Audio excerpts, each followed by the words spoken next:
안녕하세요. 임플란트 타이거입니다. 오늘은요, 기초생활수급자 중에서요, 근로능력이 있는 사람 그리고 근로능력이 없는 사람 2020년에는요 이 기준 자체가 바뀌게 되는데요. 과거에는 활동능력 평가 중에서 신체능력이 8점밖에 되지 않다 보니까요, 신체적으로 근로를 할 수 없는 사람임에도 불구하고 전체적으로 점수가 낮게 나와서 무리하게 근로를 하다가 사망한 사건까지 발생하기도 했습니다. 그래서요, 2020년에는요 이 근로능력 판정 기준 자체를 확 바꿔서요 적용을 하게 되는데요. 오늘 이 영상 궁금하시면 계속 봐주세요.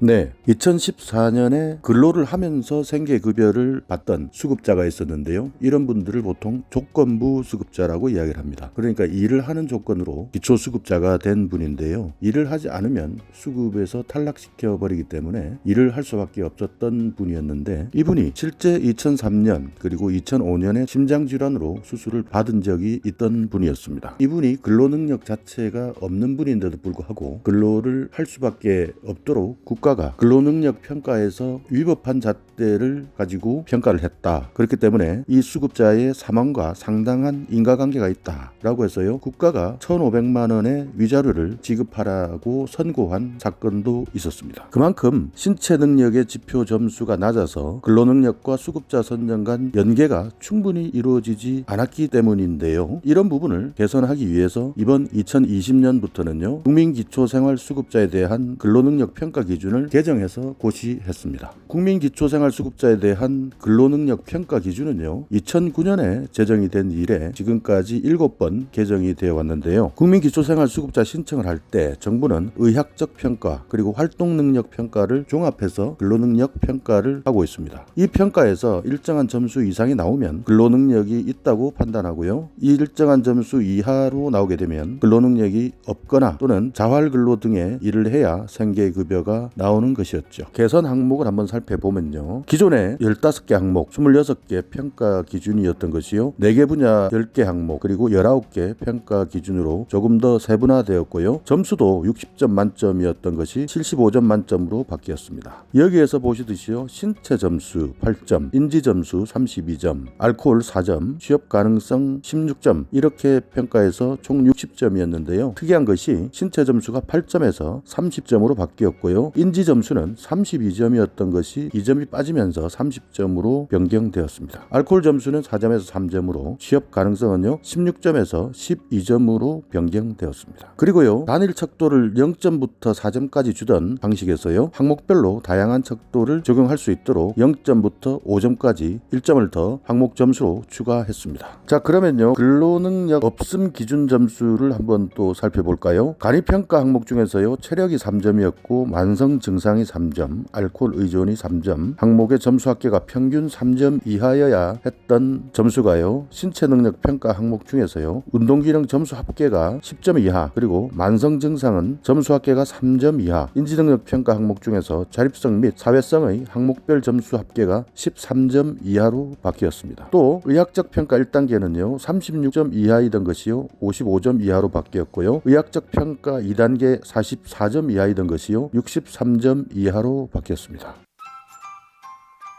또 여기에 의학적 평가 기준에서 문장상으로 해석할 때 오해하거나 어렵게 표현되던 용어들도 많이 정비를 했는데요. 엄지손가락을 제1수지라고 이야기를 했습니다. 그러니까 한자말을 그대로 가지고 온 것이었는데요. 이것을 엄지손가락으로 누구나 알 수 있도록 용어를 바꿨고요. 호전 및 악화, 이 말을요 호전 가능성으로 바꾸었습니다. 그리고 진료기록부를 진료기록지 이렇게 명칭을 바꾸었습니다. 이렇게 2020년 보건복지부에서 근로능력 판정 기준을 바꾸게 되면은요 실제 인지능력 내에는요 자기관리, 집중력, 자기통제, 대인관계, 대처능력 등 이런 점수가 높기 때문에 근로능력 있음 이런 판정이 많이 나오고, 신체능력에서의 점수 자체가 너무 낮아서 실제 거동이 불편하신 분들 중에서도 일을 해야 했던 분들이라면요 이번 바뀌는 기준에서는 근로능력 없음 이렇게 판정이 나올 가능성도 매우 높아져서요 실제 고통을 받으시던 분들에게는 좋은 희소식이 될 될 것입니다. 자, 그러면 절차를 한번 알아볼까요? 진단서, 진료 기록지 등을 기초로 심사하는 의학적 평가와 대상자를 방문해서 대면 심사하는 활동 능력 평가의 두 단계로 진행이 되는데요. 첫 단계 근로능력 평가 신청하는 단계는요, 읍면동 주민센터에 찾아가셔서요 신청을 하시면 되고요. 두 번째 근로능력 평가 의뢰는요, 시군구에 있는 공무원들이 국민연금공단으로 신청을 해서 근로능력 평가를 의뢰하게 되어 있습니다. 그 다음 단계는요, 국민연금공단의 직원들이나 또는 의사들이 의학적 평가를 하게 되는데요. 이것은 국민연금공단 장애심사센터 지역본부에서 하고 있습니다. 네 번째 단계에서는요, 국민연금공단 직원들이 신청자를 대상으로 국민연금공단 해당되는 지사에서요 활동능력 평가를 하게 되고요. 이후에 평가 결과를 국민연금공단에서 시군구청으로 평가 결과를 전송하게 되면요, 이 내용을 가지고 시군구에서는 근로능력을 판정하게 되어 있습니다. 그리고 공무원들은 근로능력 판정 결과를 신청자에게 통보해 주는 것이죠. 이런 7단계의 절차에 의해서 진행된다 하는 부분 기억해 놓으시기 바라겠습니다. 자, 그러면 의학적 평가, 활동능력 평가, 근로능력 판정 이런 부분들은 어떻게 진행되는지 한번 살펴볼까요? 의료기관에서는요, 발급한 진단서 등을 통해서 국민연금공단에서 전문가 자문심사회의를 거칩니다. 여기에서는요, 경증에서 4단계인 중증으로 평가를 하게 되고요. 이런 의학적 평가 결과를 또 1, 2단계로 평가된 신청자에 대해서 공단 직원이 개별 방문을 통해서 10개 항목에 대한 활동 능력을 평가합니다. 이 공단 직원은요, 평가 내용을 종합의견, 활동 능력 평가 점수로 환산해서요, 지방자치단체로 전송을 해주게 되어 있는데요. 이렇게 전송받은 국민연금공단의 근로능력 평가 결과를 토대로 해서 지자체에서는 근로능력이 있다, 없다 이것을 최종 판결하는 절차를 거치는 것입니다.